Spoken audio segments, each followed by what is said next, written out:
C'est un président de la République exigeant, mais résolument engagé pour les résultats qui a présidé ce jeudi, 17 juillet 2025, la réunion sectorielle de suivi et évaluation du chantier numéro 10, consacré à la santé publique.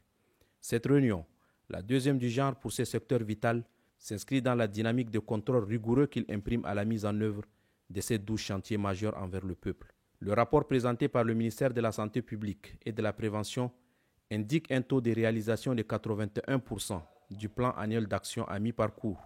Une performance saluée avec l'espoir d'atteindre les 100% d'ici la fin de l'année si les ressources nécessaires sont mobilisées dans les délais. Le président de la République, bien que satisfait de cette performance, a demandé au ministre et à son équipe de redoubler d'efforts car l'accès à la santé est une promesse faite au peuple tchadien et par conséquent, sa matérialisation ne doit souffrir d'aucune entrave.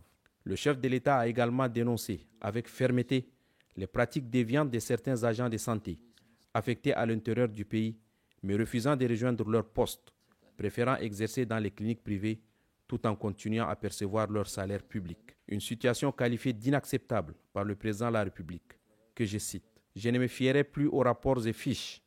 Je descendrai moi-même sur le terrain, en N'Djamena comme en province. Et je vous invite à en faire autant, monsieur le ministre, a-t-il ordonné. Le ministre de la Santé publique a pris acte des instructions du président de la République promettant de renforcer les mécanismes de contrôle et d'implication à tous les niveaux du ministère pour mettre fin à ces dérives. Nous avons beaucoup échangé avec le chef de l'État, il nous a donné des orientations, mais il a beaucoup insisté sur le contrôle régulier dans les formations sanitaires. Il n'est plus acceptable que les personnels affectés dans les provinces ne partent pas et exercent leur métier en parallèle. Ça ne marchera plus comme ça. Donc la supervision formative intégrée, le contrôle régulier à toute la pyramide sanitaire va se faire à partir d'aujourd'hui. Il va se faire bien entendu, pas nous seuls, mais tout le secteur de l'inspection, le secrétaire général, la ministre secrétaire d'État, mais également les délégués sanitaires. Ils seront instruits pour veiller sur la gouvernance des ressources, mais surtout sur la supervision et le contrôle des ressources mises à la disposition. Derrière la rigueur du discours, une réalité s'impose.